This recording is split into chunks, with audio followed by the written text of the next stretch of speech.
दुपारी 3च्या बातमीपत्राची सुरुवात एका मोठ्या बातमीने करणार आहोत। ठाकरे गट आणि मनसे एकत्रित निवडणूक लढणाऱ्या बेस्ट पतपेढीची चौकशी केली जाणार आहे। बेस्ट कर्मचारी सहकार पतपेढीवरील काही सभासदांना सहकार विभागाने नोटीसही पाठवली आहे। महाराष्ट्र सहकारी संस्था अधिनियम 1960 च्या कलम 89 अंतर्गत तपासणीचे आदेशही देण्यात आलेत। यामध्ये पतपेढीच्या 2024-25 मधील सगळ्या आर्थिक व्यवहार आणि कामकाजाची चौकशी केली जाणार आहे। या पतपेढीवरती गेले 9 वर्ष ठाकरे गटाची सत्ता होती। या चौकशीसाठी द्विसदस्यीय समिती गठीत करण्यात आली आहे आणि या चौकशीसाठी तपासणी अधिकारी म्हणून गजानन गायकवाड यांची देखील नियुक्ती करण्यात आली आहे। त्यांना 29 ऑगस्ट पर्यंत चौकशी अहवाल सादर करण्याचे आदेश आहेत। या संदर्भात विशाल पाटील आमचे प्रतिनिधी आपल्याला सविस्तर माहिती देत आहेत। विशाल, या चौकशीचं नेमकं कारण काय आहे?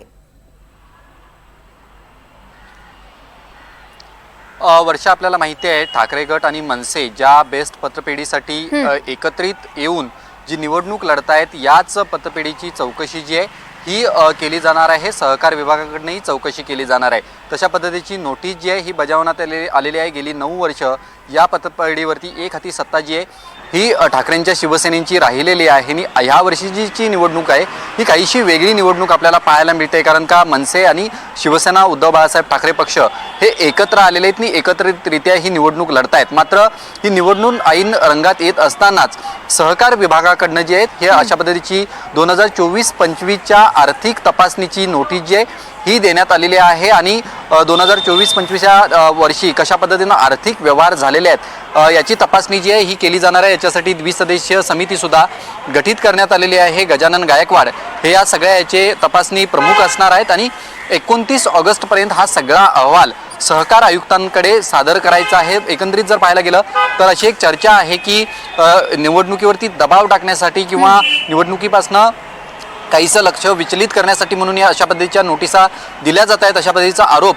आता ठाकरे गटाकडनं जो आहे हा केला जातोय। मात्र मनसे आणि शिवसेना उद्धव बाळासाहेब ठाकरे हे पक्ष एकत्र येऊन ही निवडणूक लढतायत, त्यामुळे या निवडणुकीला अधिक महत्त्व जे आहे हे प्राप्त झालेलं आहे आणि अशातच या बेस्ट पतपेढीच्या आर्थिक तपासणीची नोटीस जी आहे ही दिल्यामुळे आता काहीसा दबाव या निवडणुकीवरती आहे असं आपण आता या क्षणाला म्हणू शकतो। वर्षा, निश्चितच विशाल, आणि 29 ऑगस्टच्या या अहवालाकडे आपलं देखील लक्ष असणारच आहे। तुर्तास धन्यवाद आपण दिलेल्या या सविस्तर माहितीसाठी।